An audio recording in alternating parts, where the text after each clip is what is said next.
जी sir, तो आप एक बार हमें ये बताइए, हमने सुना है कि ध्रुव जी का अभी मोक्ष नहीं हुआ है, तो इस विषय में आपका क्या विचार है? क्या वाकई में ध्रुव जी का अभी मोक्ष नहीं हुआ है? देखो, ध्रुव जी का मोक्ष इसलिए मान लेते हैं लोग बाग, जी जैसे कि मान लीजिए एक ब्रह्मलोक है। जी तो एक ब्रह्मलोक में जब तक ये ब्रह्मांड रहेगा तब तक के लिए एक अमर की तरह, जो तरह से मान लीजिए ये अमर है। जी लेकिन जैसे ही इसकी उम्र खत्म होगी, जैसे आपके हमारे गुरु जी ने दिखाया, रामपाल जी महाराज ने, जी जो गीता अध्याय 8 के 15 में, 15-16 में, आप ब्रह्मनाथ लोका पुनरावर्तना अर्जुना माम पेत तो कौन पे पुनर्जन्म विद्यते। उन्होंने बताया ब्रह्मलोक से लेकर सारे लोक पुनरावृत्ति में हैं, यानी जन्म मरण में आ जाते हैं, जी। ब्रह्मलोक तक गए हुए भी। हाँ, सब। अब ये ब्रह्मलोक एक ब्रह्मांड के अंदर ही ब्रह्मलोक है। जी अब ध्रुव जी को उन्हें अटल एक स्थान दे दिया इसी ब्रह्मांड के अंदर, वहाँ रह रहे। लेकिन सारा ब्रह्मांड कब खत्म होगा, इसके लिए हमारे गुरु जी ने बताया, गीता के अंदर ही है। गीता अध्याय 8:17 में लिखी कि सहस्त्र युग पर्यंतम यद ब्रह्मणा विदु रात युग सहस्त्रांतराम ते अवरात बेटा जना। जी 1000 जब चतुर्युग हो जाएंगे तब ब्रह्मा जी का एक दिन होता है, समझे ना। अच्छा। और ब्रह्मा जी का एक दिन होगा, और 1000 जब चतुर्युग निकल जाए तब एक रात होगी। अब एक दिन और रात ब्रह्मा जी की हुई, 2000 चतुर्युग निकल गए तब। अच्छा। इसमें गुणा कर दीजिए 30 का, तो एक महीना हो गया ब्रह्मा जी का। फिर 12 का गुणा तब 1 साल, उसमें 100 का गुणा कर दीजिए तब ब्रह्मा जी की एक मतलब उम्र खत्म भाई। यानी एक ब्रह्मा जी की भी मृत्यु हो जाती है। जी जी, ब्रह्मा जी खत्म हो जाएगी मृत्यु। ये तो आप बहुत बड़ी बात कर रहे हैं। ये तो बहुत समय बीत जाता है जी। लेकिन ब्रह्मा जी से 7 गुनी उम्र ज्यादा भी भगवान विष्णु की है। अच्छा। 7 ब्रह्मा जी जब खत्म हो जाएंगे तब एक विष्णु भगवान चले जाएंगे। अच्छा। और जब 7 विष्णु भगवान जाएंगे तब एक शंकर जी जाएंगे। जी, यानी कि ब्रह्मा विष्णु और शिव, ये तीनों ही एक सीमित उस पे समय पर जाकर के और ये मृत्यु को प्राप्त हो जाते हैं। 49 जी। जब 49 ब्रह्मा जी खत्म हुए तब एक शंकर खत्म होंगे। अच्छा। अब समझना, इतनी बड़ी उम्र भगवान शंकर की। जी। लेकिन शंकर भगवान जब 70,000 खत्म हुए शंकर जी, तब एक ब्रह्मलोक में जो शिव जी हैं जी, वो खत्म हो जाएंगे। अब अच्छा। आपका एक ब्रह्मांड खत्म हो गया। ठीक। जब ये ब्रह्मांड खत्म हो जाएगा, अब जान लीजिए शिव जी जो आपके ध्रुव लोक हैं, ये सारे लोग खत्म हो जाएंगे। अच्छा, ये भी नष्ट हो जाएंगे। हाँ, ये भी नष्ट हो जाएंगे। लेकिन बहुत लंबी उम्र है इनकी, अटल बताई गई, इसीलिए कहने का मतलब आपकी इन बातों से ये, और ये प्रकट हमने सर उसमें भी सुना था, ये विष्णु पुराण में ये लिखा है 12वें अध्याय के प्रथम स्कंद में। उसमें लिखा था कि हे ध्रुव, मैं तुम्हें 1 कल्प तक की आयु प्रदान करता हूँ। तो ये मेरे को समझ में नहीं आ रहा था, ये मतलब उसमें 1 कल्प क्यों लिखा गया? 1 कल्प तक की आयु प्रदान करता हूँ। अब इसमें अलग अलग सिस्टम है। अच्छा। जैसे 70,000 शंकर जी खत्म हो जाएंगे जी। तब एक ब्रह्मलोक में जो शिव जी है वो खत्म होंगे। जी। अब जब एक शिव जी की जो उम्र है, अब उसे, अब ये जब 70,000 मतलब शिव जी जब खत्म हो जाए शंकर जी, तब तो एक शिव जी खत्म हो जाए। अब समझो शिव जी की जो उम्र है 1000, मतलब चतुर्युग नहीं है इसमें, सहस्त्र पर्यंतम है, यानी 1000 युग है, चतुर्युग नहीं है जी। ये संकेत है पर ब्रह्म की तरफ। अच्छा। हाँ, जब काल निरंजन एक दिन और एक रात मिलके, यानी कहने वाला 70,000 शंकर मारे और 17,000 उतने दिन में तक की तो एक रात महा शिव जी की। अच्छा, ये जो इनका ब्रह्मा विष्णु जी का ये जो पिता है, शिव जी का एक दिन वो उसका पर ब्रह्म का, हाँ, पर ब्रह्म का एक दिन है जब 70,000 शंकर जी खत्म हुए हैं।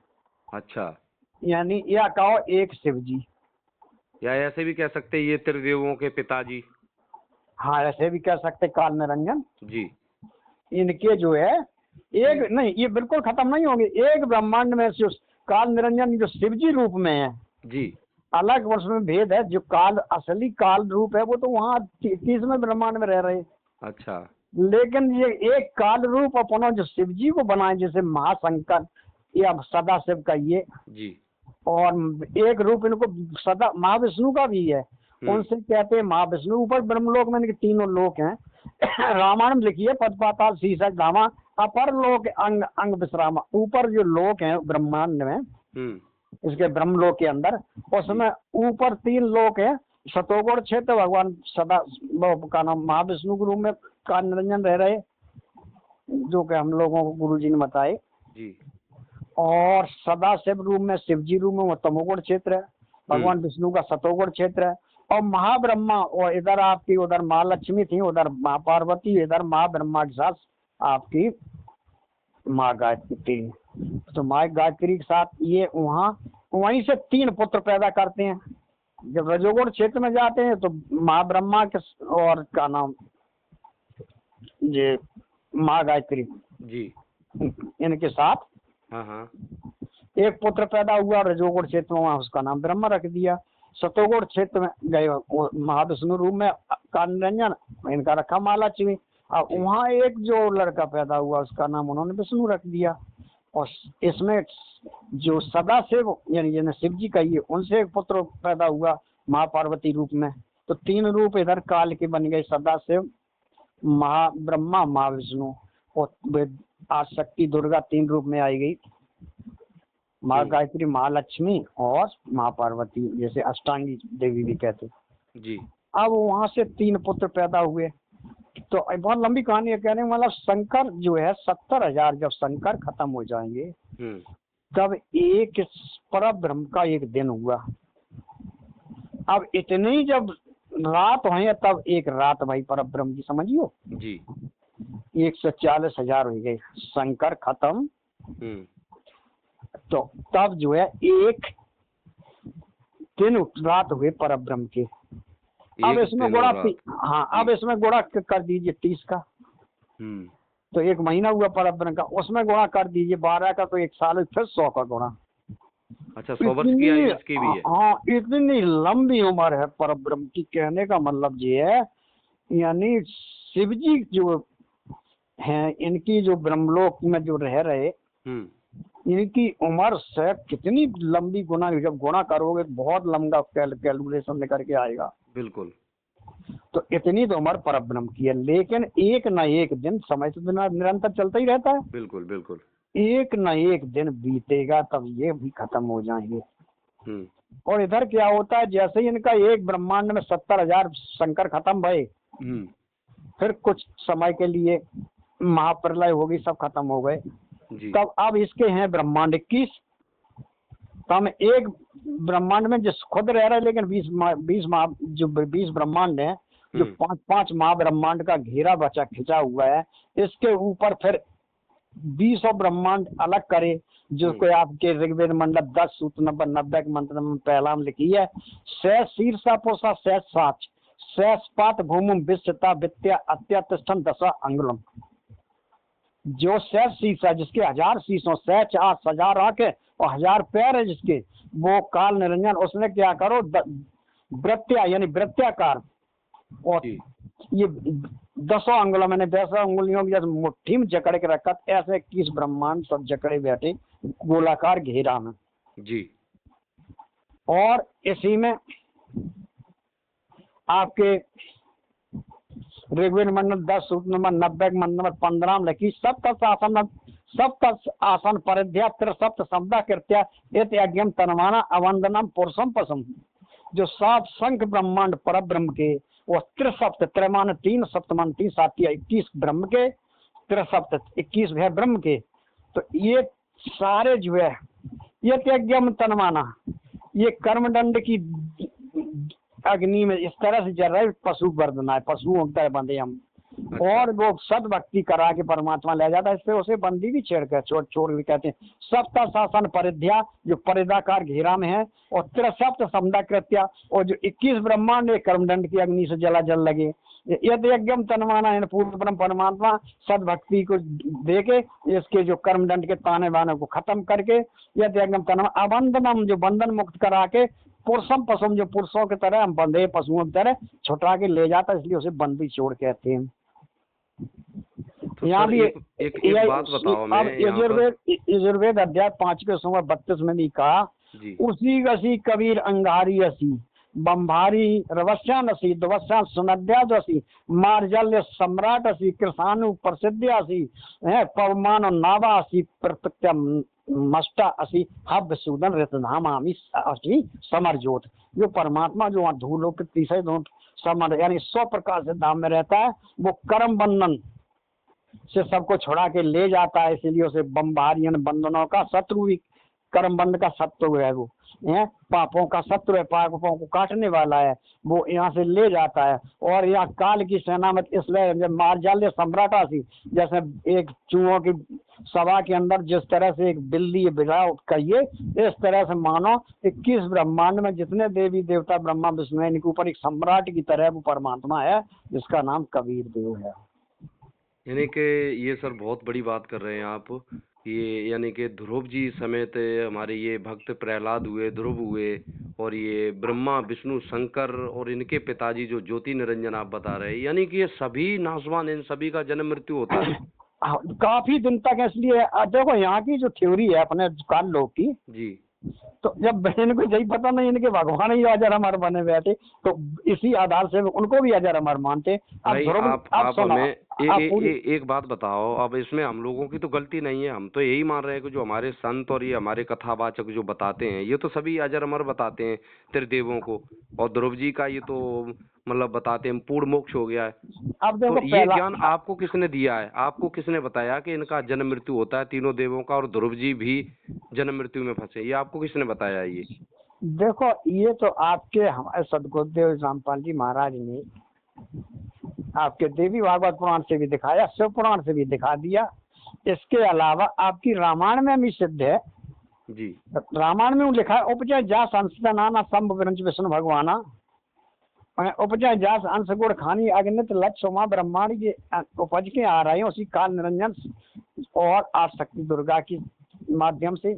लेकिन इनकी और थ्योरी गीता के अंदर कहा है, भगवान कृष्ण ने गीता 2:27 में देखिए, जाता से ध्रुवा मेरा ध्रुवा जन्म में तस्मात अपर हारे अर्थे न तो हम सोचता माया ऋषि, हे अर्जुन मानता जिसका जन्म उसकी मृत्यु निश्चित, जिसकी मृत्यु उसका जन्म निश्चित है।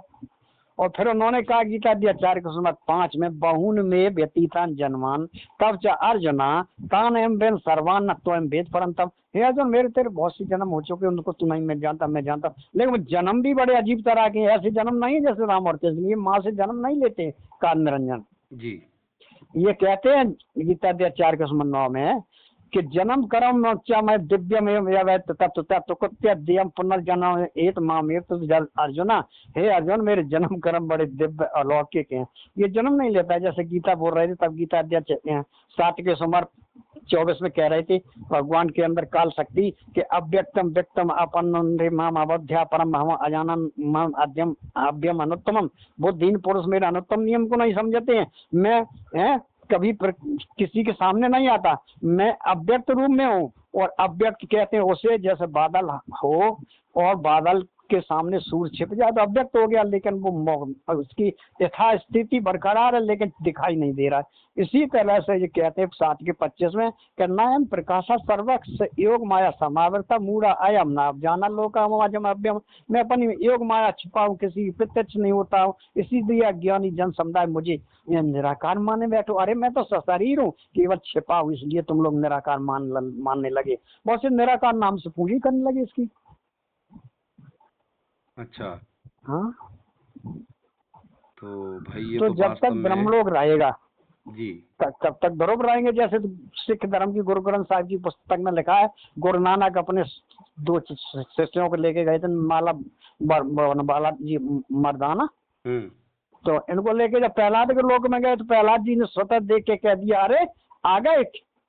तब कहा, नानक जी तुमसे पहले एक संत और आए थे, बिन्नू नहीं पहचान पाई संत कि परमात्मा है। कि अच्छा। कौन आए थे? कबीर देव आए थे, और अब आप दोबारा आए, लेकिन अभी एक और आएगा।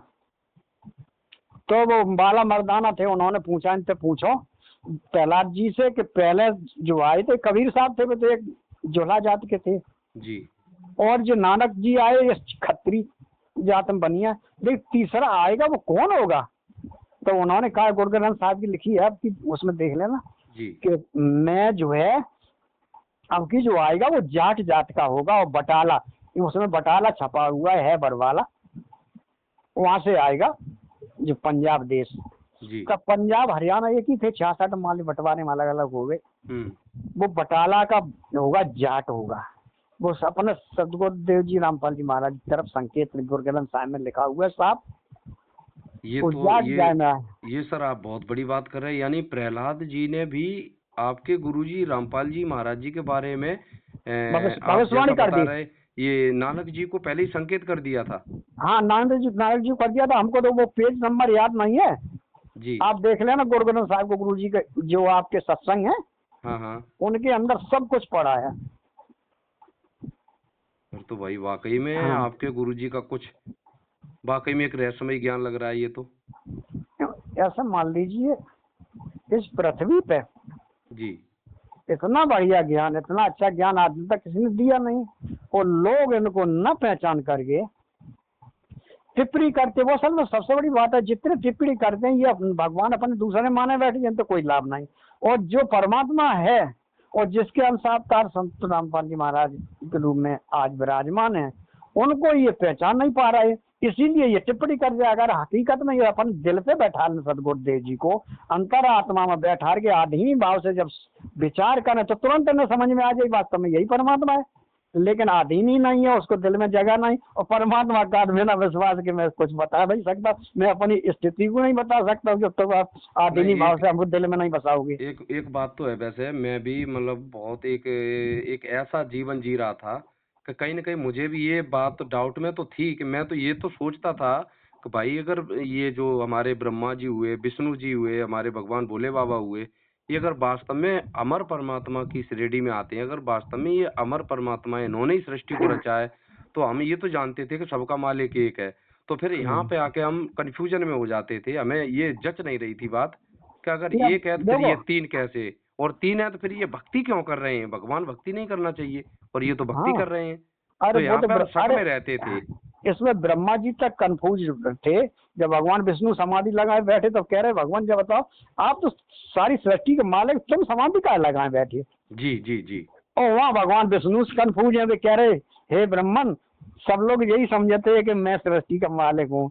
अरे सबसे बड़ी तो आसक्ति दुर्गा है जिसकी मैं साधना करता हूँ, यानी उन्हें विश्वास नहीं।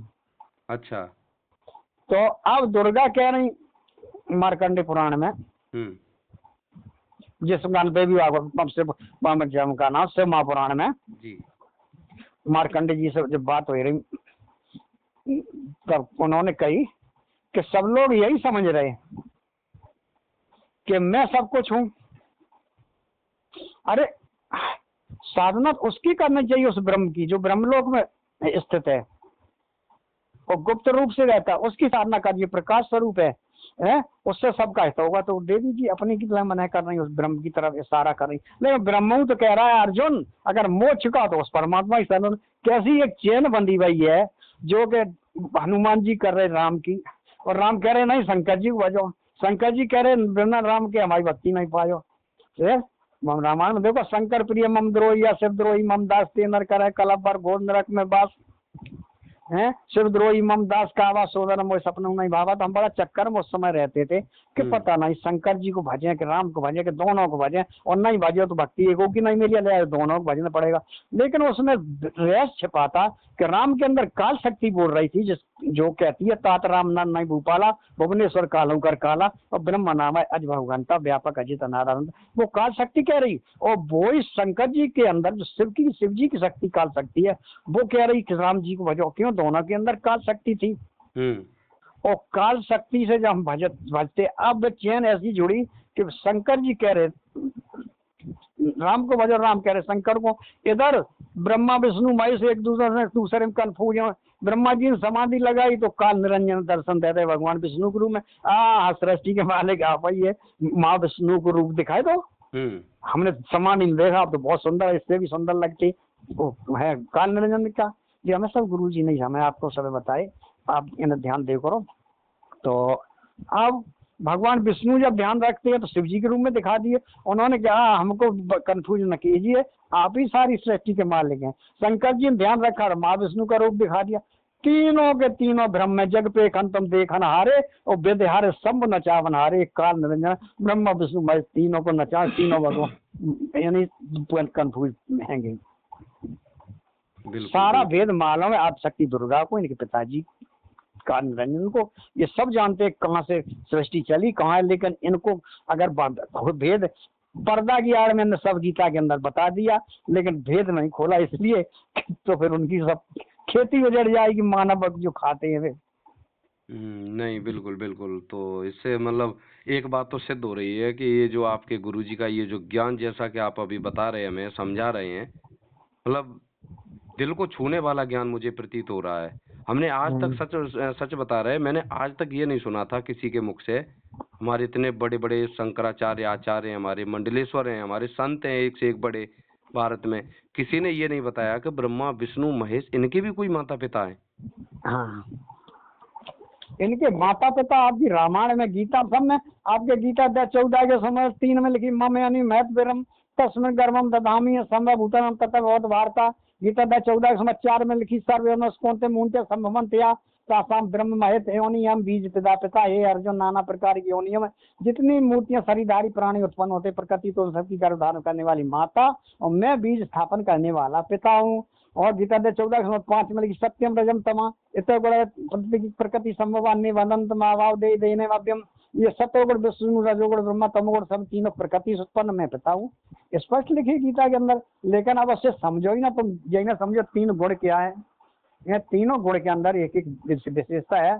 जो रजोगुण की जो शक्ति है ये भगवान ब्रह्मा जी के द्वारा इसका सब छूट रही, वहां से भगवान विष्णु के द्वारा सतोगुण की रेंज छूट रही और शंकर जी के द्वारा तमोगुण की। तीनों गुणों के मालिक तो ये तीनों देवता ही है आखिरकार जी। हाँ, तो अब इनकी अलग अलग सिस्टम है। चलो खैर, कुछ तो ज्ञान मतलब आपका इंटरेस्टिंग लग रहा है, हमें कुछ तो समझ में आ रहा है इससे। एक बात और हमें बताओ, ये जो आपके गुरुजी से रामपाल महाराज जी से जो जुड़ने की प्रक्रिया है नाम दीक्षा लेने की, ये कैसे, मतलब क्या करना होगा हमें? इसकी तो बहुत सरल है। आप तो घर घर में गुरुजी ने ज्ञान गंगा पहुंचा दी है, बहुत से अनजाने। अब बताओ ये ज्ञान गंगा किताब जो 20 रुपए की मिल रही है जी, इसको जब मैंने पहली बार लिया था सन 2011-12 में तो 10 रुपए को समय थी। तो जब मुझे मिल गई तो जब मांगे मिली, जब उन्होंने वापस मांगी हम कि भैया पैसा बता, बोले 50 रुपए ले, 50 रुपए ले लीजिए। बोले 100 की आई 100 ले जाओ। फिर बोले 500 की आई, हम क्या तुम झूठ कह रहे 500 की नहीं आई होगी। हंसने लगे, बोले भाई किताब जो है 10 रुपए की हमको मिली थी कहीं से, हम तो एक जगह और रखी, हम तुमको मंगवा देंगे। मैंने कहा ये किताब 10,000 की हो तब भी सस्ती है ज्ञान गंगा। अच्छा, इतनी सस्ती है। आज तक कौन पुराण पढ़ेगा, ब्रह्मा पुराण, विष्णु पुराण, शिव पुराण, मार्कंडे पुराण, साम वेद, अथर्व वेद, ऋज वेद, है और यजुर्वेद, और इसके अलावा आपको सम वेद जिसके अंदर पूरा कवि सागर है। इसके साथ साथ ही आपके कोर ग्रंथ साहिब की सारी व्यवस्था है, उसमें आपकी कुरान शरीफ की। इतने कौन पढ़ के सारा एक एक प्रमाणित ज्ञान जिसमें भरा हो उसको अनजाने में लोग ऐसे तिरस्कार करके छोड़ देते हैं। हमारे घर रखी, अरे रखी से फायदा क्या जब तक पढ़ोगे नहीं। यानी तो कि जो आप जो ज्ञान गंगा पुस्तक बता रहे हो और जो अभी आप हमें जो समझा रहे हो ये जो बातें, ये आपकी ज्ञान गंगा पुस्तक में भी लिखी है ये? हाँ, सब कुछ ज्ञान गंगा तो जो मैंने श्रीमान जी एक रिक्वेस्ट है हमारी, ये पुस्तक हमें कैसे भी करके हमारे मतलब पते पे पहुंचा दो, हम आपको अपना एड्रेस आपके नंबर पे एसएमएस कर देंगे। तो ये पुस्तक देखो हमें जरूर एक दिलवाओ। देखो इसके लिए सबसे सरल तरीका है, आप टीवी देखिए शाम को, जी साधना चैनल आता है शाम को 7:30 से 8:30 के बीच में। ठीक है। उसमें नीचे पट्टी चलती है, अच्छा। उसमें नंबर होंगे सभी, हम्म। उन किसी भी नंबर पे आप एसएमएस कर दीजिए जी और आपको वो किताब मिल जाएगी। बहुत बढ़िया, बहुत बढ़िया, बहुत बहुत धन्यवाद। ये पुस्तक हमें जरूर मतलब ज्ञान ठीक आपका बातों से हमें ऐसा लग रहा है कि ये एक प्रभावशाली ज्ञान है। ठीक, फोन आ तो रहा। चलो चलो चलो ठीक है जी। आप जिस व्यक्ति से बात